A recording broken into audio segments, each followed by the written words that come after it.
नमस्कार मित्रांनो, एक्झाम जागर या एज्युकेशन यूट्यूब प्लॅटफॉर्मवर तुम्हा सर्वांचं पुन्हा एकदा स्वागत आहे. मित्रांनो, या आधीच्या सत्रामध्ये मी तुम्हाला एक प्रश्न विचारला होता आणि प्रश्न काय होता तर 2022 साठीचा व्यास सन्मान कोणाला जाहीर झाला आहे आणि या प्रश्नाचं योग्य उत्तर आहे पर्याय क्रमांक 3 म्हणजेच 2022 साठीचा व्यास सन्मान हा ज्ञान चतुर्वेदी यांना जाहीर झालेला आहे आणि त्यांना त्यांच्या कोणत्या पुस्तकासाठी हा 32वा व्यास सन्मान देण्यात येत आहे तर त्यांना त्यांच्या पागलखाना या कादंबरीसाठी हा 32वा व्यास सन्मान देण्यात येत आहे. आणि आता हे जे ज्ञान चतुर्वेदी आहेत यांना 2015 मध्ये पद्मश्री या पुरस्काराने सुद्धा सन्मानित करण्यात आलेला आहे आणि त्याचबरोबर ते एक हृदयरोग तज्ञ आहेत हे सुद्धा लक्षात राहू द्या. आणि तसेच कालच्या एका प्रश्नामध्ये थोडंसं करेक्शन करून घ्या. याआधी आपण काय पाहिलं होतं, SCO पर्यटन मंत्र्याची बैठक ही 14 ते 15 मार्च रोजी झाली होती. यामध्ये करेक्शन करून असं नोट करून घ्या, SCO पर्यटन तज्ञ कार्यगटाची बैठक ही 14 आणि 15 मार्च रोजी झाली होती, तर SCOच्या पर्यटन मंत्र्याची बैठक ही 17 आणि 18 मार्च रोजी होत आहे. आणि या बैठकीचं आयोजन सुद्धा कुठे करण्यात येत आहे तर या बैठकीचं आयोजन सुद्धा वाराणसी या शहरामध्ये करण्यात येत आहे. तर आता आजच्या सत्राचा पहिला प्रश्न पहा. आता नुकतेच स्कायट्रॅक्स या कंपनीद्वारे जगातील 100 सर्वोत्तम विमानतळाची यादी प्रकाशित करण्यात आलेली आहे आणि आता या यादीमध्ये प्रथम स्थान कोणत्या विमानतळाने पटकावलेलं आहे तर आता जगातील 100 सर्वोत्तम विमानतळाच्या यादीमध्ये सिंगापूर चांगी एअरपोर्टने प्रथम स्थान पटकावलेलं आहे. आणि आता सिंगापूर चांगी एअरपोर्टने यामध्ये 12व्यांदा प्रथम स्थान पटकावलेलं आहे. आणि तसेच या कंपनीद्वारे प्रकाशित यादीमध्ये पहिल्या 5 स्थानावर कोणकोणते विमानतळ आहेत तर नोट करून घ्या. सिंगापूर चांगी विमानतळ हे तर पहिल्या क्रमांकावर आहे आणि दुसऱ्या क्रमांकावर कतारमधील हमाद आंतरराष्ट्रीय विमानतळ आहे. तिसऱ्या क्रमांकावर जपानचं टोकियो आंतरराष्ट्रीय विमानतळ, चौथ्या क्रमांकावर दक्षिण कोरियाचं इंचॉन आंतरराष्ट्रीय विमानतळ, तर 5व्या क्रमांकावर फ्रान्स या देशाचं पॅरिस चार्ल्स डी गॉल हे विमानतळ आहे.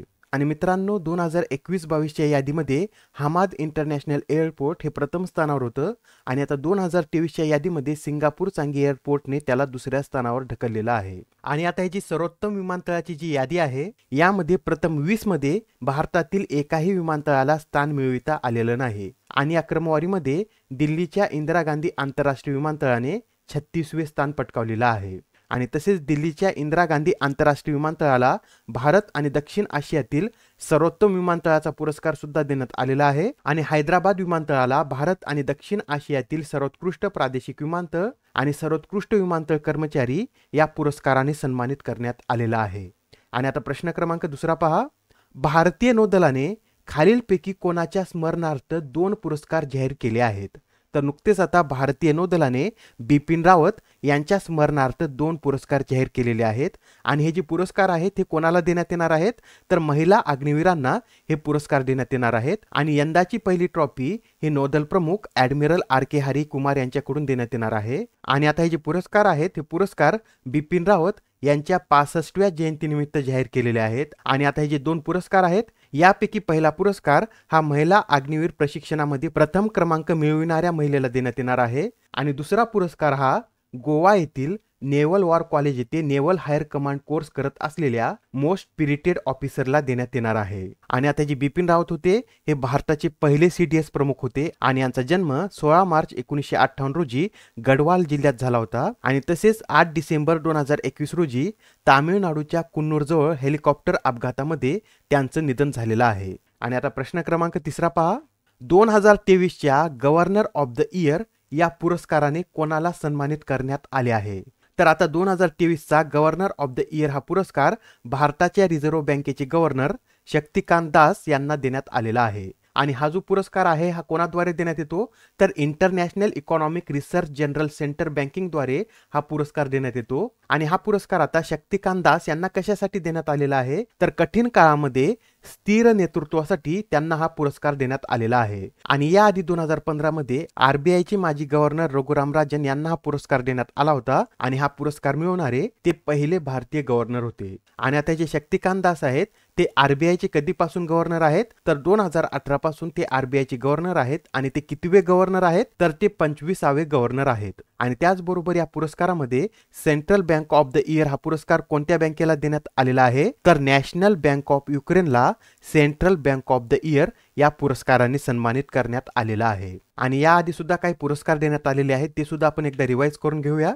तर पहा, 2023 साठीचा महाराष्ट्र भूषण पुरस्कार हा आप्पासाहेब धर्माधिकारी यांना जाहीर झालेला आहे. 2019च्या संगीत नाटक अकादमी पुरस्काराने प्रेम कुमार मल्लिक यांना सन्मानित करण्यात आलेला आहे. 2023 मधील मार्कोनी पुरस्कार हा हरी बालकृष्णन यांना देण्यात आलेला आहे. राजा राम मोहन राय राष्ट्रीय पुरस्काराने ABK प्रसाद यांना सन्मानित करण्यात आलेला आहे. तर मातृभूमी बुक ऑफ द इयर हा पुरस्कार डॉक्टर पेगी मोहन, तर T20 cricketer of the year हा पुरस्कार सूर्यकुमार यादव यांना देण्यात आलेला आहे. आणि आता प्रश्न क्रमांक 14 पहा, प्रधानमंत्री आवास योजना ग्रामीणच्या माध्यमातून 11 मार्च पर्यंत किती पक्क्या घरांची उभारणी झाली आहे?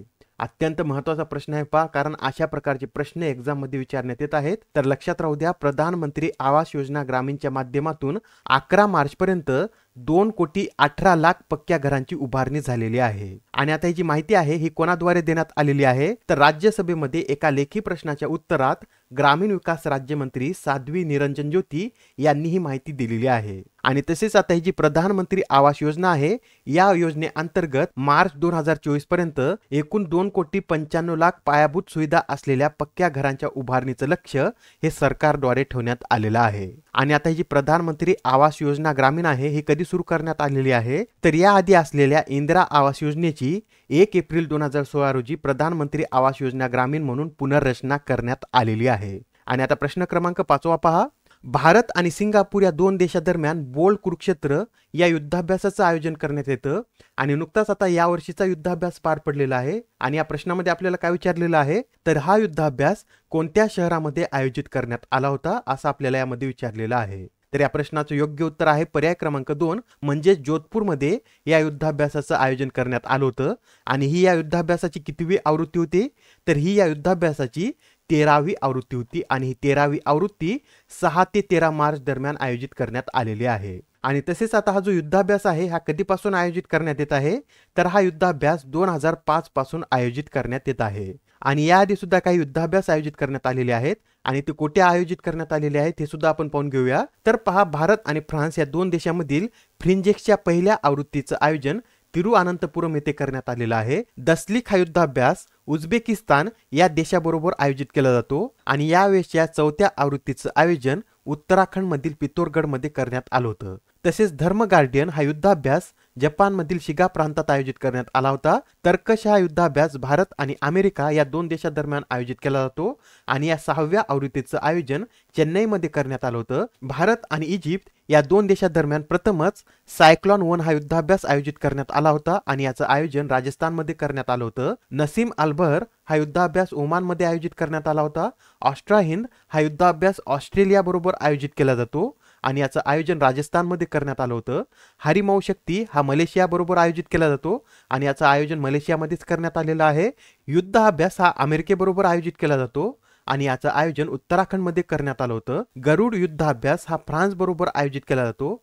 आणि याचं आयोजन राजस्थानमध्ये करण्यात आलं होतं. आणि गरुड शक्ती या युद्धाभ्यासाचं आयोजन इंडोनेशिया या देशामध्ये करण्यात आलं होतं. आणि आता प्रश्न क्रमांक 6 पहा, आता नुकतेच नोबेल पारितोषिक विजेते केंजाबुरो ओई यांचे निधन झाले आहे.